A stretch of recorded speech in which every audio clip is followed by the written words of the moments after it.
you doing, my dog? Man, I'm good, man. Man, where you been? Where you been? Man, I've been around, man. Man, we done had the blizzard. Yep. The whole house been sick. Yep. We done had Thanksgiving. Yeah. The big dog birthday done came. Uh-huh. And now we here. Yeah, we back. It's a Buffalo Bills weekend, man. We got the fish tonight. Yeah. We gonna smoke some fish. Then we gonna take it out there and freeze it and throw it in Lake Erie. Hey, yeah, how y'all doing out there? This your boy Big Heen. And this is King Hill. And you're now tuned in to the OG's Perspective Podcast.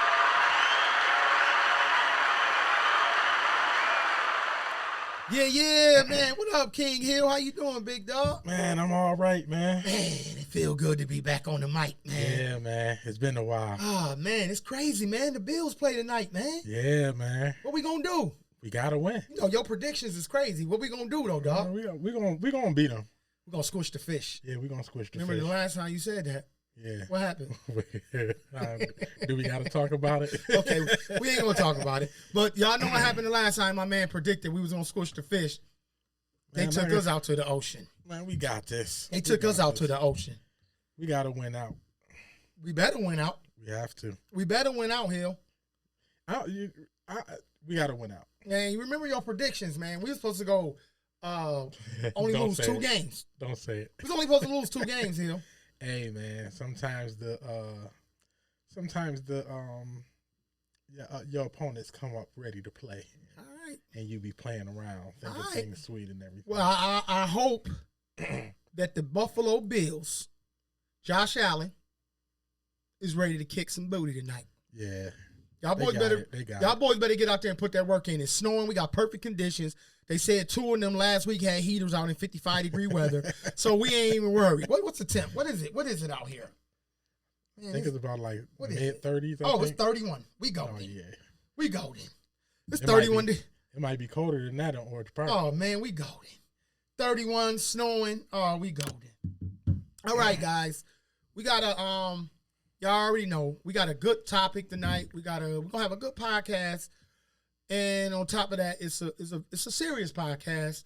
So we're gonna get through the meat and potatoes, and then we got some hot topics. Y'all want to stick around for these hot topics? Yeah, we got some good hot topics. Y'all already know, man. We're gonna close the show out with a positive message, like we always do. Today, our podcast is going to be about mental health. Holiday depression is real.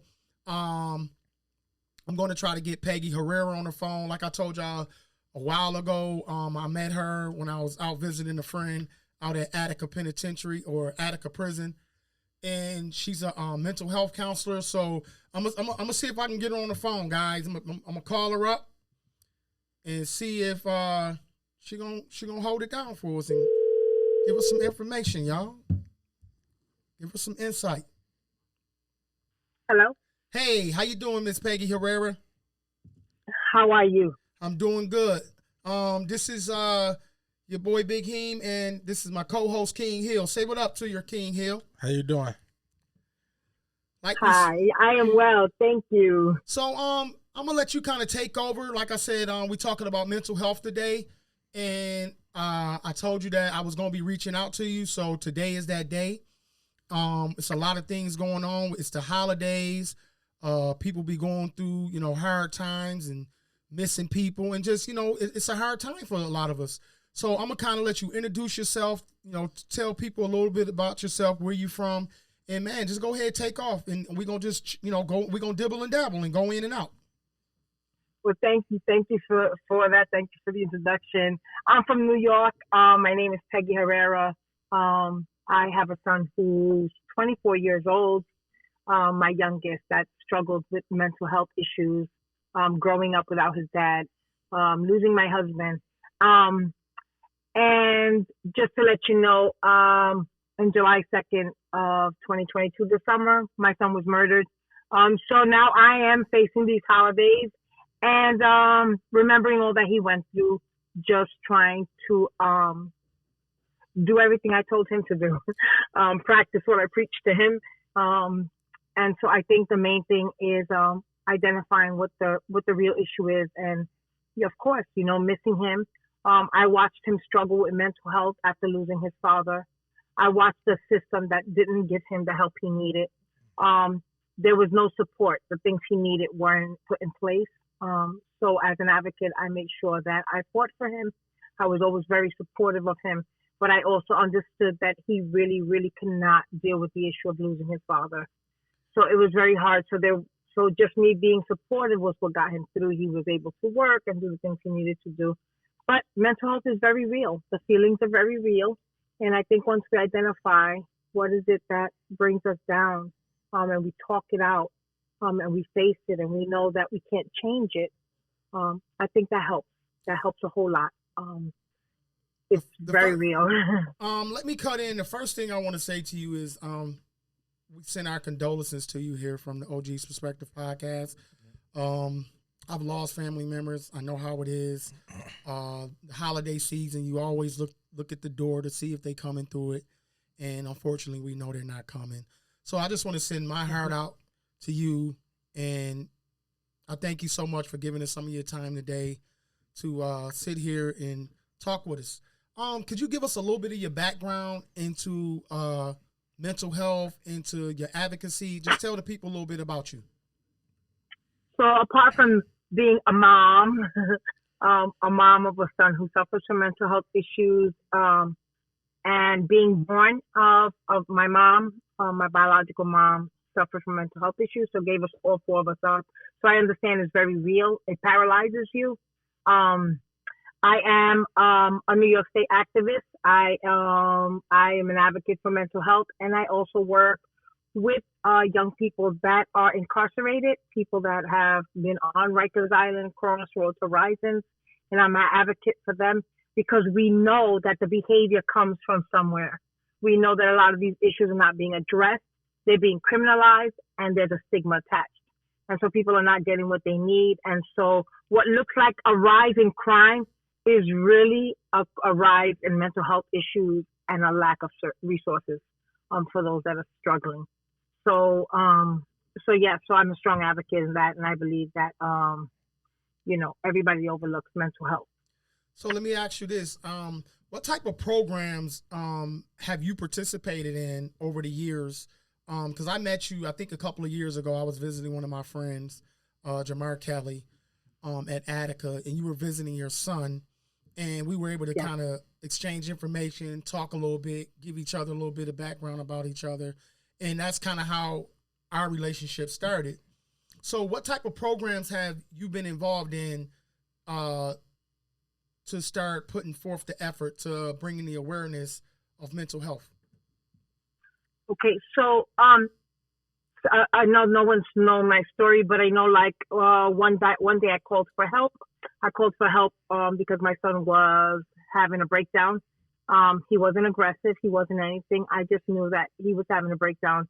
And so I called for help, and I called 911, which was the only number available. And I said, I do not want the police. I want the ambulance to come. But of course, it was like drug bust. And there were so many cops on my block before I could even blink. And I wouldn't let them in, not aggressively, but I just told them I'm waiting for EMT. They wanted to break my door down.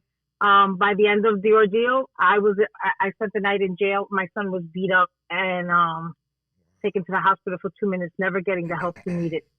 Ridiculous. So I have fought long and hard, going to Albany, being a leader on the Close Rikers campaign, leading on the CCIT, to make sure that we get peer-led services, to make sure that we get a 988 number, which is already in place, and to make sure that people with mental health are not criminalized. And even people that are sitting in facilities, giving them the medication and just throwing them away is not a help to them. It's helping them process it. Every issue is helping them process what they're going through and giving them wraparound services, because we know that mental health is so many things, right? It goes with a job, it goes with food, it deals with so many things, and if you're not giving people what they need and helping them process it along the way, then you're not really helping them. So I fought long and hard to make sure that we have peers in our communities, that cops are not coming out and addressing mental health issues. And now in New York, Mayor Adams is trying to put out a new bill where police should just forcefully take people to hospitals if you're acting out, which is criminalized. There's another form of incarceration. Mm-hmm. So we are fighting long and hard, making sure that people get what they need. Instead of just putting out, getting more counselors involved, why would you get the police involved when we know how the police react to a situation?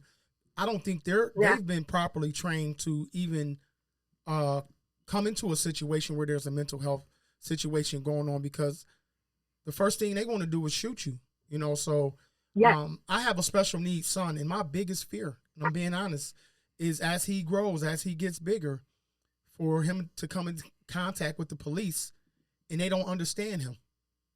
He has a speech impediment. So when they when they give those commands, he's not going to understand. He may understand them, but his reaction is not going to be as fast as it would to a person that we consider normal. And my worst fear, Peggy, is them attacking him or them shooting him. That's every parent's fear in our communities where we're Black and brown dominated. I always say, like, other communities, like better neighbors, they have access to a whole different service because they don't go through what we go through with mental health. It seems to be that our communities are over-policed and underserved, and we're not getting what we need, and we keep getting more police. It started in our schools. It continues and never stops. And we have like one counselor for 1,500 kids in a school, and we have 30 cops. Ridiculous. Right there, you see there's a system put in place that is not working for us. It's working against us. It's the prison, the pipeline. Yes, I agree. And there are people dying on Rikers Island. There are people dying in prisons. More people are dying, even people who just it's not saying, okay, go out and steal. But there's poverty. We're facing poverty, and for stealing, you're dying on Rikers Island. You get a death sentence, as opposed to giving them what they need. They need a job. They need help. And you're not giving us that. Let me ask you this, Peggy, because I see things on the internet from New York City and stuff like that. Do you believe when all this thing was going on, defund the police had anything to do with it?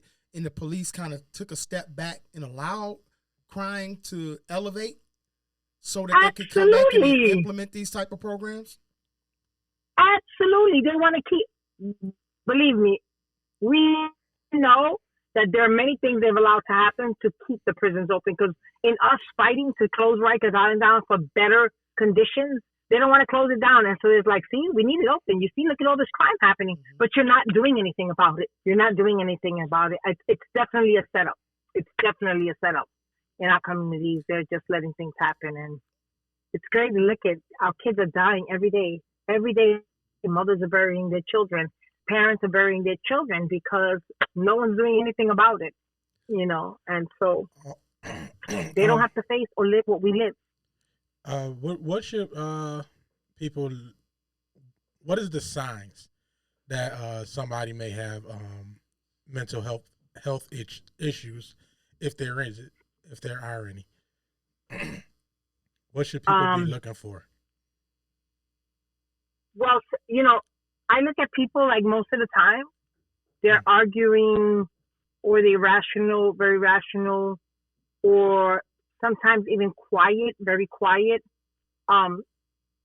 There's so many signs. Sometimes you wouldn't even notice it, but if you see somebody rational, if someone is just arguing with you, you already know that behavior is coming from somewhere. When you understand, and for me, I'm a youth counselor, so when you understand that behavior comes from somewhere, we just don't act up just to act up, right? If someone steps on us, ouch, we get a reaction. Correct. Behavior comes from somewhere. Trigger can be anything. I just walked in to Target. I walked in there and I saw things that I would buy my son for Christmas. I have avoided the stores, but I went to buy something and I noticed things that I could feel it welling up inside of me, but I face it, I know that it's a trigger, so I haven't been much at the stores. But when you know that there's a behavior, if someone sees me crying out, there's a reason why I'm crying. And we need to start understanding that every behavior comes from somewhere. People just don't want to act out. People are not just wanting to be homeless and sleep on the street because of depression. So there's a reason, and we need to start being more sensitive, and we need to start having peer-driven services out there, not just a person with a license, but a person who has lived that experience to actually understand how to approach that person, how to de-escalate that person, instead of allowing a police officer that's not trained, that is aggressive, that can actually take the life of that person, or actually beat that person or put them in prison for nothing because they're sick or they're not well. Yeah, it's ridiculous seeing a lot of these things that's going on when, you know, somebody is reaching out and they don't know how to really speak it out. They usually act it out, and then the police are called and they come in, and usually it ends bad. I've not seen too many situations where somebody reached out to the police to help their family. I just seen a grandfather and a grandson get shot down because the police was called to de-escalate the situation. And when the grandson had a knife, and instead of maybe using a stun gun or something like that to, you know, stun, you know, to get the grandson under control, they had live ammunition, had their weapons drawn, and they shot the grandson and the grandfather. The grandfather didn't do anything. And they killed both of them right in the living room of the home. Yeah. So yeah, I understand everything you're saying. And I just got to be honest. How are you holding up at this time? I know your son was killed. This is your first Christmas, your first Thanksgiving. How are you holding up? You know, it's my faith is the first thing. But every day I get up and I say there are others like my son out there. There are others that I need to help out there. There are others that are going through the same thing. I am already involved with mothers that are grieving and mothers against gun violence. And so we recently had a meeting with Mayor Adams, and I was just, you know what, taking the pain and turning it into purpose.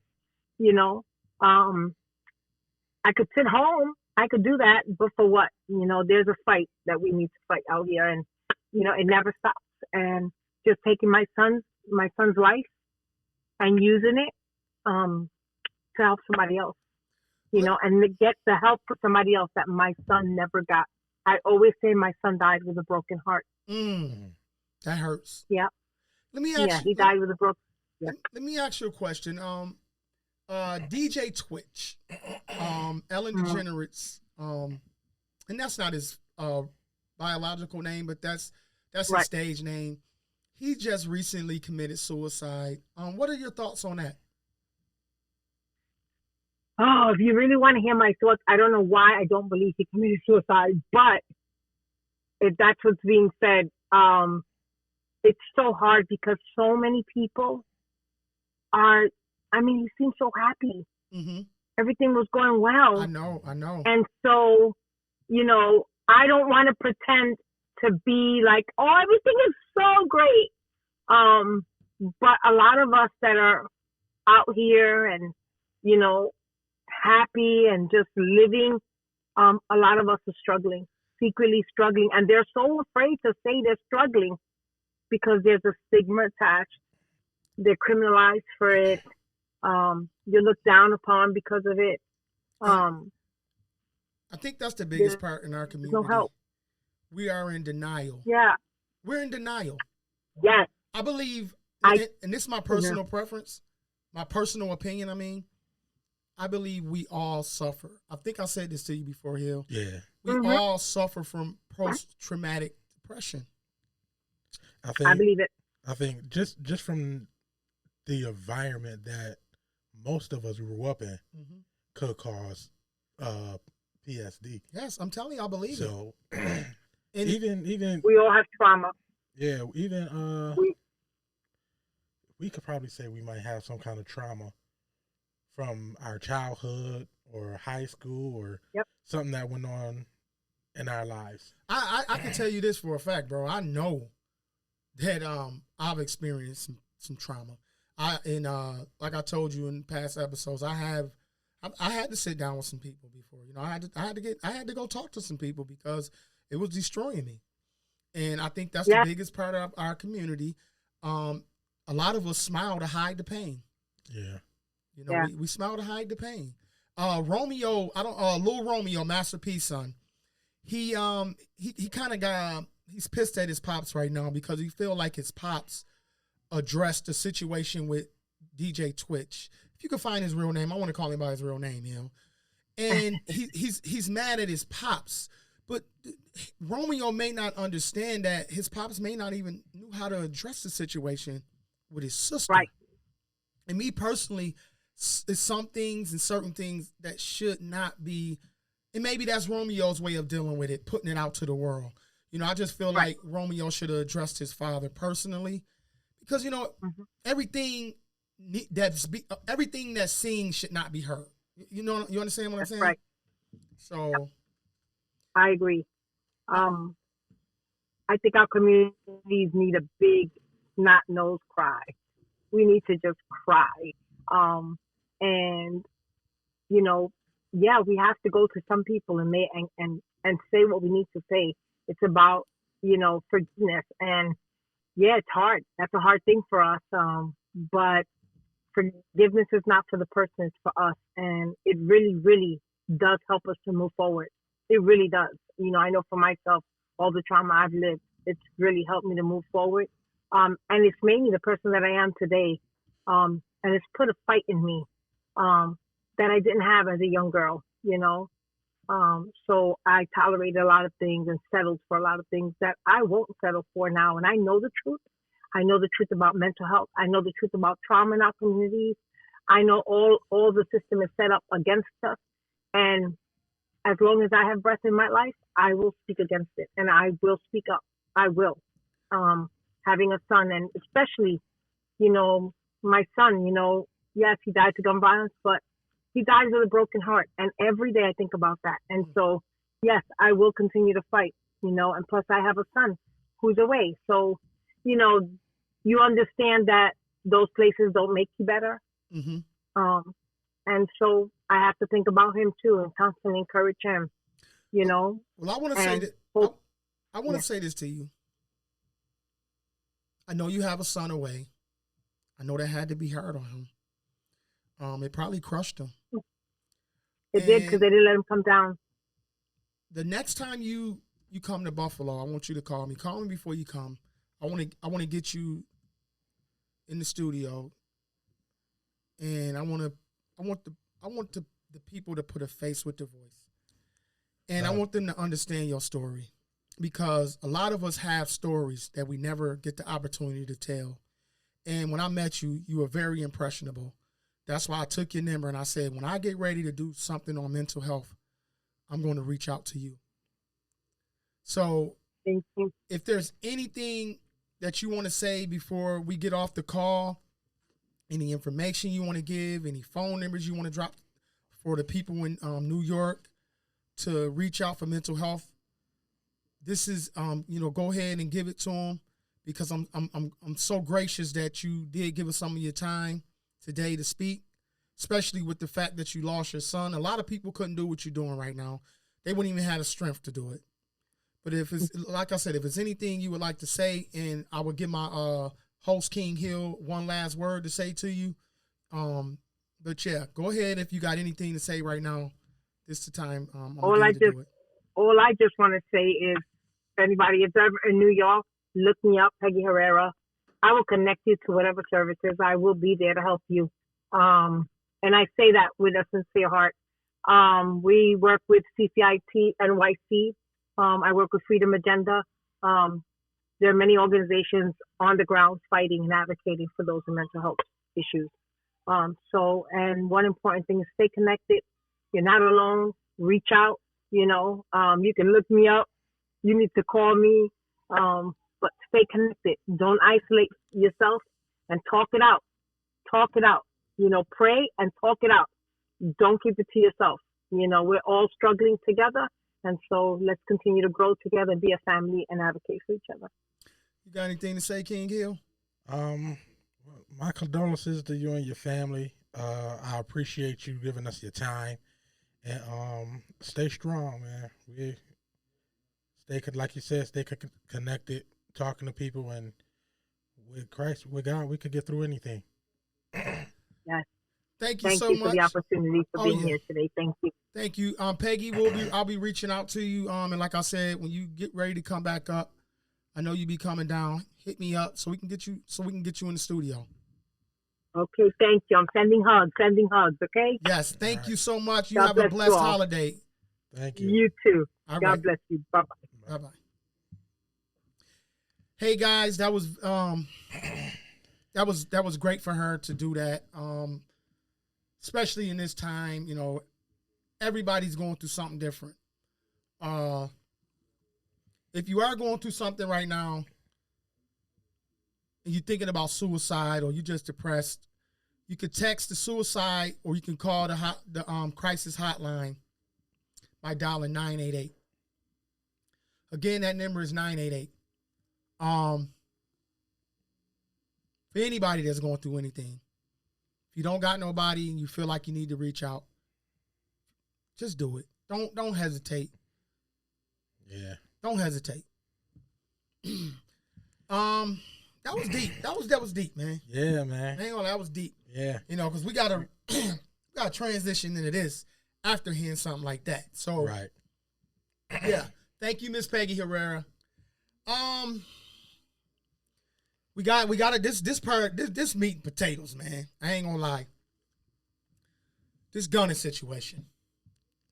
Yeah, man. You know, we all been paying attention to the YSL. You know, they indicted Young Thug and Gunna on a RICO state charge, which is different from a federal charge. And from what I've seen, what I've heard, they didn't have no case. Right? They coming up with old traffic charges. That's letting you know, man, this case weak, right? Right. So it's pretty much, everybody sit tight. Everybody sit tight, brush your teeth. Get your suit ready to go to court. Yeah, lay back, chill, don't say nothing. Get your uniform, lay it under your mattress, make sure there's creases in it so you can go off on your visits. Right.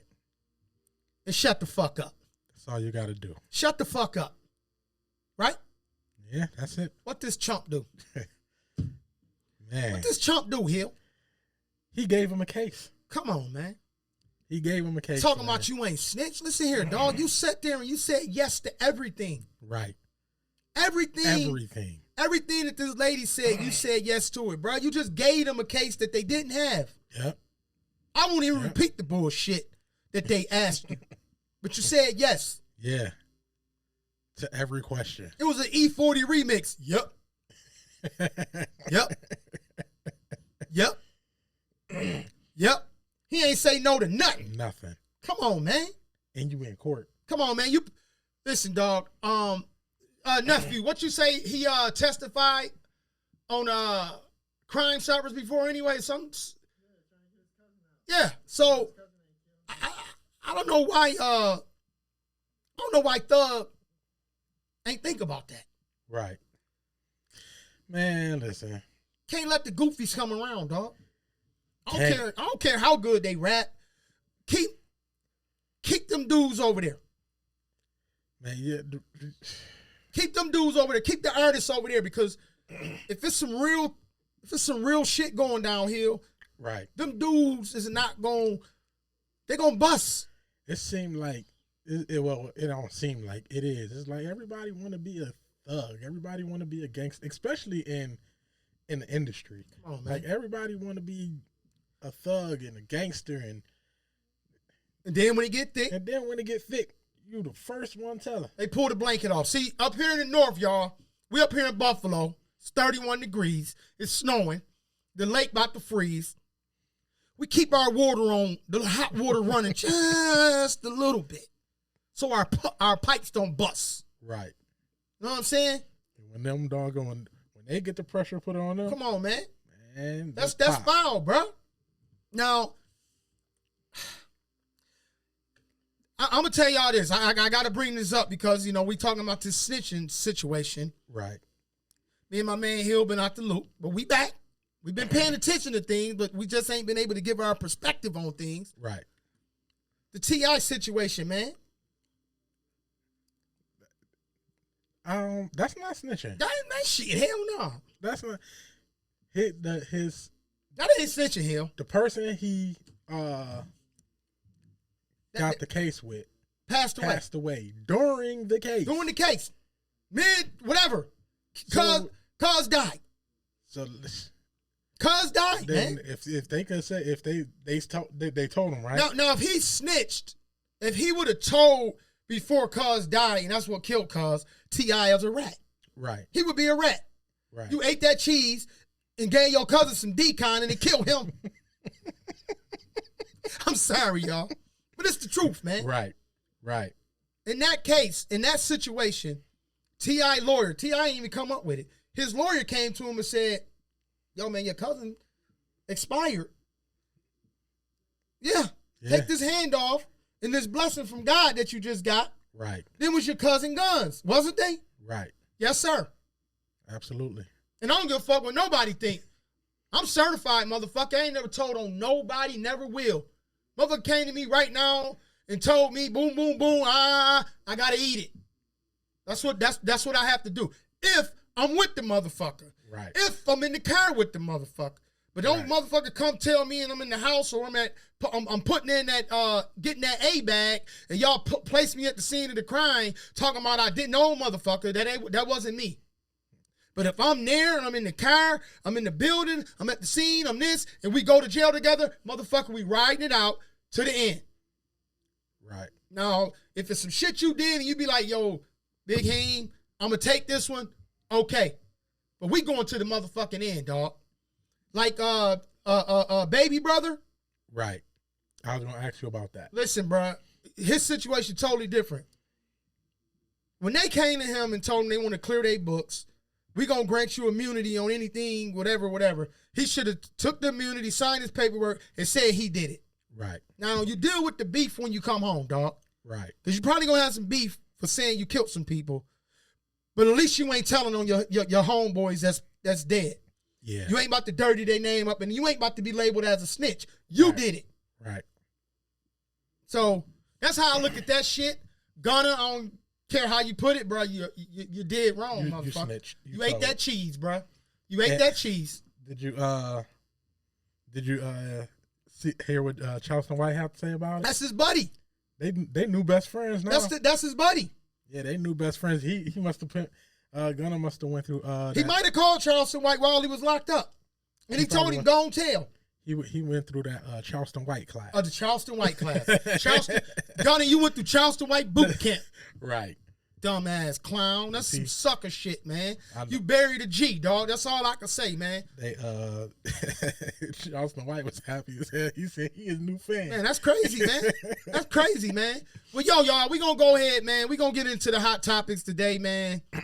And I'm gonna let you kick the hot topics off, Hill, because I got some shit over here. All right, well, the first one I want to talk about is Young Thug's Zoom court call was hacked with gay porn playing on the monitor. Yo, if that ain't the most disrespectful shit, come on, man. Yeah, that's disrespectful, bro.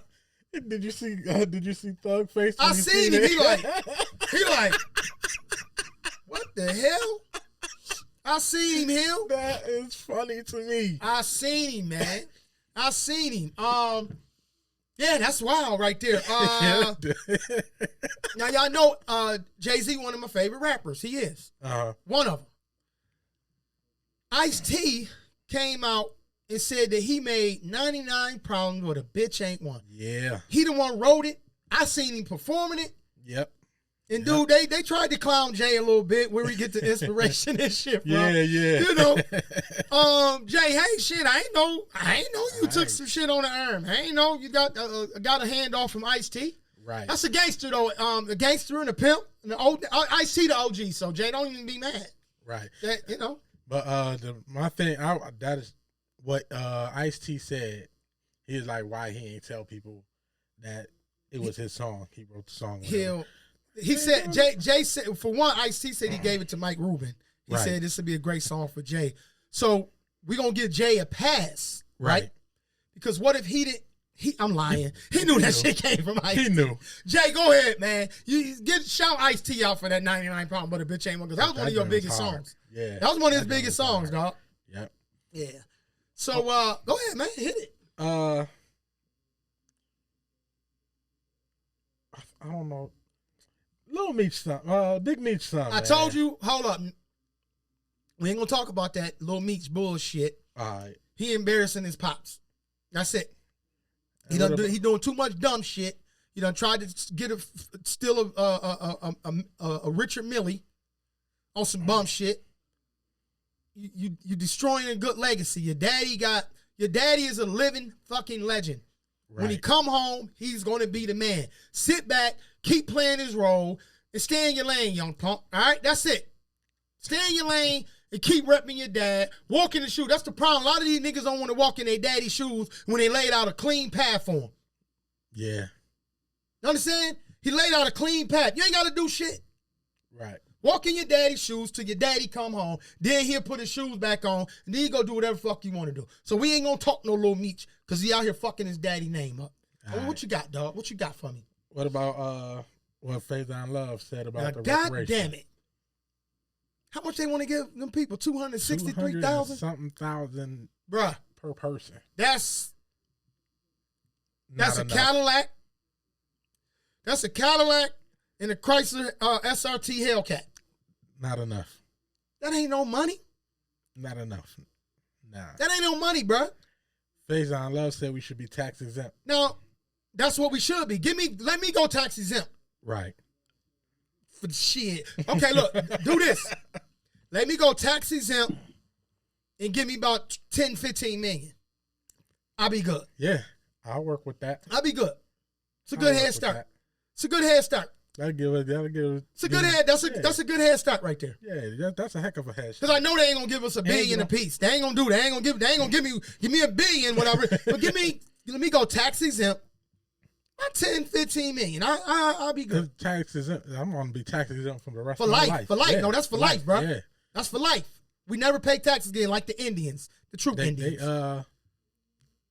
They didn't pay taxes on when back in slaves. Bro, listen, they got paid when they let our ass go. Yeah. So let me get my money. Yeah, I want mine. Well, shit. Anyway, the Federal Reserve. I seen somebody say that the Federal Reserve is not printing no more money. They were not releasing no more bills. Yep, I heard that too. That's some scary shit right there, y'all. That's scary.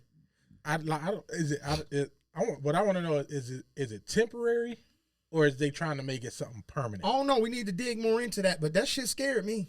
I got a lot of my money sitting in the bank. I don't want to go to the motherfucking ATM and slide dude in there, and they be like, Right. They could try to control what you did. Fuck that. Ain't no money. They talking about they ain't spitting no money out. They ain't got no cash to give me. It got to be, everything will be electronic. This that bullshit they trying to do, dog. Yeah. Regulate that bag, man. Yep. This might be some nasty shit that I'm about to say right here, but it is nasty. I got a glimpse of what's her name? Off of Lip Service. Oh, Angela Yee. Angela Yee's Lip Service. I got a glimpse of it, right? I watch her podcast. I watched the podcast. I'm just talking about this episode with Glorilla. Yeah. Glorilla nasty. Glorilla, you is nasty. Okay? You're nasty. She said she like her dude to bust a nut on her French fries. I don't think it was just French fries. I'm just on her food. Period. Nigga. So she could eat it. Ugh. Ugh. Disgusting. Yeah, disgusting. Man. But what?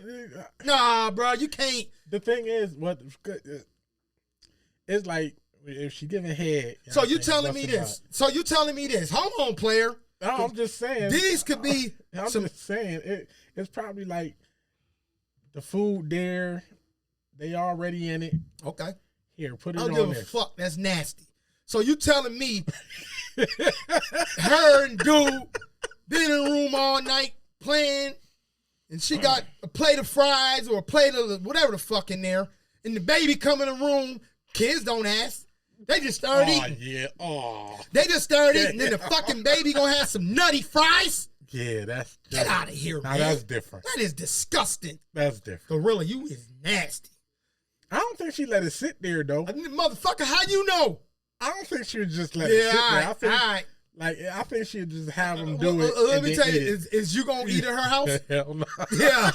Is you gonna eat at motherfucker? Who gonna eat at Glorilla house? Who eating at Glorilla house? Not me. Yeah, not me. What else you got over there, man? That's all I got. Dang, dude, that's all I got. That's it? Yeah. All right, well, shit, that's a solid motherfucker. Hold on, now I got some more shit. The most important, besides mental health, this is important to me. They let out Brittney Griner, right? Oh, yeah. They let Brittney Griner out of a Russian prison. The president of the United States negotiated a deal for her. A dumb one at that. I believe. We have several individuals, probably hundreds and thousands of individuals right here in the United States that's in jail for weed, right? But there's one individual that sticks out to me more than any. His name is, let me get it right. His name is Alan Russell. He's from Jackson, Mississippi. He is in a Mississippi state penitentiary right now. Let me say that again. He is in a Mississippi state penitentiary right now, serving a life sentence for marijuana. 43.7 grams to be exact. Right. Less than 2 ounces of weed. This man is serving a life sentence. Yep. Get him out. Right. Let him out. Yeah. ASAP. Tomorrow, like yesterday. If y'all gonna go all the way to Russia to get Brittney Griner out of jail, knowing damn well she's in a communist country where the penalties are severe, y'all got her back out? She about to play back in the NBA? Please, let Alan Russell out. Right. Alan Russell, I'm an advocate for you, dog. Ain't none of us perfect. Yeah, you had a little jacket, but it wasn't nothing that warranted no life sentence for 43.7 grams of weed. Right. You feel me, Hill? Right. Weed not worth that much time. Weed is not worth that much time at all. Man, in California right now, it's a misdemeanor and a fine. I don't give a damn how many, what you get caught with out there. It's nothing. Yeah. It's nothing. They gonna raid your spot, whatever, take your plants, whatever, it is nothing. And this man is in jail for life. Yeah. Get out of here. That's ridiculous. That is, I wonder if he had any priors. It's ridiculous. He had priors, but hell, a life sentence. He ain't killed nobody. Crazy. That's crazy. He ain't killed that nobody, for dog. some weed is definitely crazy. Fuck out of here, man. Y'all ridiculous.